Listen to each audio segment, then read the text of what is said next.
I spent a long time early in 2020 as a recently or semi-retired research scientist looking at what was going on, things like PCR tests, the absurdity of lockdown, great worries about the so-called vaccines barreling towards us.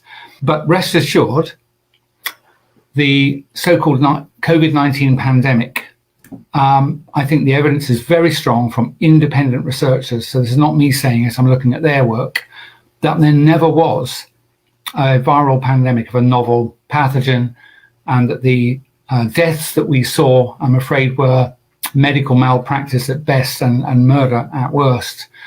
So that basically we were lied to from the beginning. I don't believe there's been a novel cause of illness and death, significant illness and death, other than our government's responses to the fake pandemic. Now, I know that's quite shocking.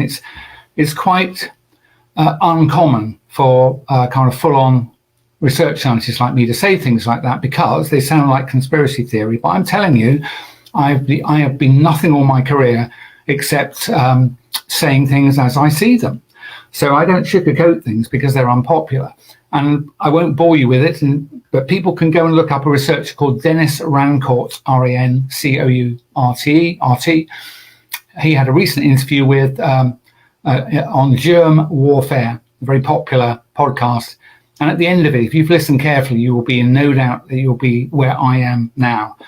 And why shouldn't it be a lie? They lied to us about absolutely everything. They lied to us about the magnitude of the public health emergency, which never existed.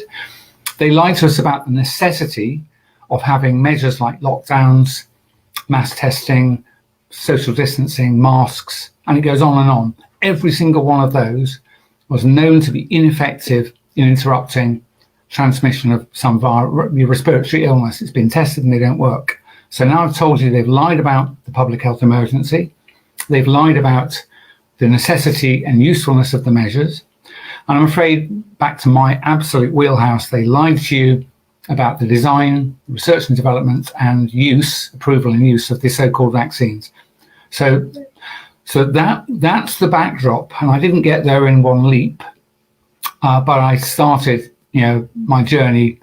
I think when Boris Johnson said, I have to tell you, you must stay at home, that was the moment I knew we'd lost the country. And then noticing lots of other countries were doing the same, I thought, my God, we're in danger of losing the free world.